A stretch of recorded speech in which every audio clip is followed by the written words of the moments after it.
asawa ni Senator Rodarte Marcoleta sa mga insurance na ginamit ng mga diskaya.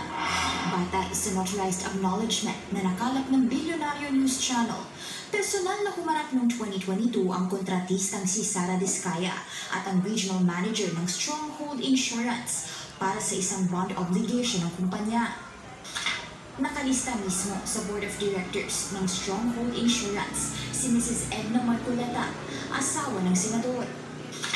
Sa 2025 committee composition ng kumpanya, chairman siya ng audit committee at miyembro ng corporate governance at related party transactions. Kabilang din si Edna Marcoleta sa 2023 Board of Directors ng Milestone Guarantee and Assurance Corporation. Elected siya bilang non-executive director noong 2016. Nakalagay din sa records ng kumpanya ang kanyang affiliation sa Congressional Spouses Foundation Incorporated noong panahong kongresista pa si Marcoleta sa Sagip Party List.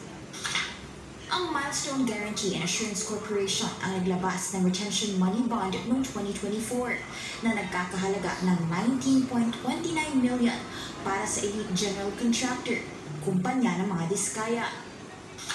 Ang bond ay kaugnay ng flood mitigation maintenance at construction ng road dike sa mag-asawang Tubig River, Sitio Dique sa Nauhan Oriental, Mindoro na may kabuang halaga ng 192.9 million. Ang parehong project ang pinuntahan ng team ni Senate President Pro Tempore Panfilo Lacson na completed naman sa DPWH website pero wala namang makikita on the ground.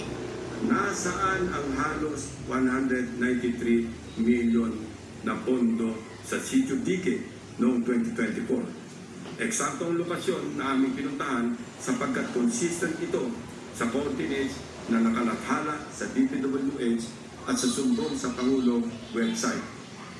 Guni-guni o guni-guni? Ang bayan ng Nauhan Oriental, Mindoro ang isa sa mga kinall out ni Lacson dahil sa laki ng pondo sa flood control pero laging binabaha. May ilan pang di umano'y Agila projects sa Nauhan na galing sa congressional insertions. Ang Agila ang isa sa initiatives ni Oriental Mindoro Representative Arnan Panaligan. Nahugot daw ang mga ito sa unprogrammed funds na hindi naman dapat madaling ma-access ng mga kongresista.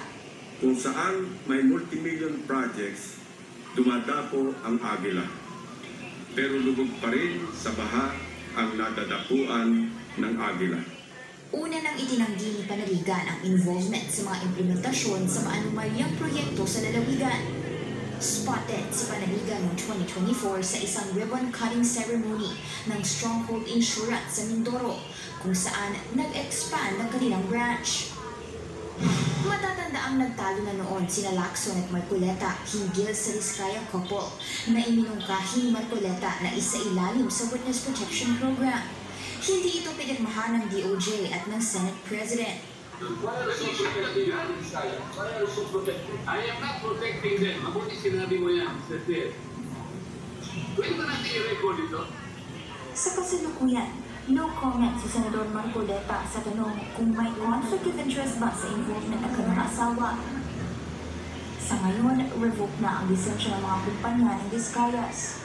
Protected witnesses sila at under evaluation ang paghiling na maging state witnesses.